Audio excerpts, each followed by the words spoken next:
One of the most common questions that I get asked is, hey Tiger, what do you think about gun brand X? And gun brand X changes from month to month, sometimes week to week, and occasionally day to day, as people are like, oh, it's a brand new gun on the market, what do you think about it? Well, number one, I've been told I've lost touch with paintball reality a long time ago, so I don't know about the brand new guns that are out there. I just know that, hey, that guy's shooting at me with a paintball gun. I don't care what the brand name of it is, but okay, I'll get behind cover. Okay, that's cool. But that's not good enough for most people because they want to get an informed opinion from somebody who's not informed about these things. So I'll tell you guys what.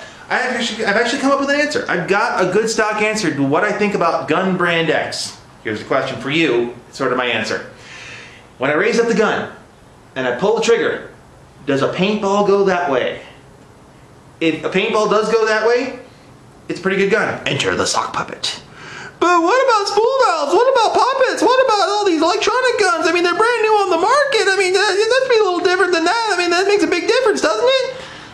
Look, I don't care. The moment somebody starts telling me, oh, well, I could never shoot a gun that has a spool valve, I'm only this, that, or everything, that's something I love to call snobbery. And as much as I would love to have enough money to actually be a paintball snob, I don't have that kind of money to actually buy a gun every year, every month, whatever. Because, well, I actually have to live in the real world, I'm sorry. And this kind of leads me to a question that somebody presented to me as sort of piece of feedback to one of my videos, because I was talking about how you have to dial it down, you know, how you have to not to... And this guy was saying, well, how would you feel if you showed up to a paintball field and the field owner said everybody's using mechanicals, you can't use your e-gun? I can tell you exactly what I would do because I've been in that situation many times. I'm like, okay, I'll take a rental gun, I don't care. As much as people are going to complain about this opinion, my opinion still stands that the gun is a very minor part of the game equation. Oh yeah, sure, it allows you to shoot more paint faster. Seriously, how many times do you need to miss me per second? I'm going to start messing with your head. I'm going to start flanking. I'm going to start communicating with my teammates. I'm going to do what it takes to win the game, not based on the hardware that I'm carrying, but based on what's going on around me. Either way, I'm going to play the guy, not the gun. Honestly, I think almost every player is so fixated on I have to buy the newest piece of hardware that they lose sight of the fact that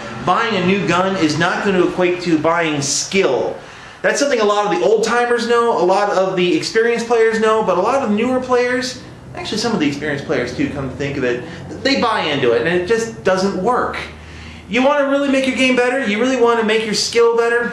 You got to earn it. You can't buy that out of a box.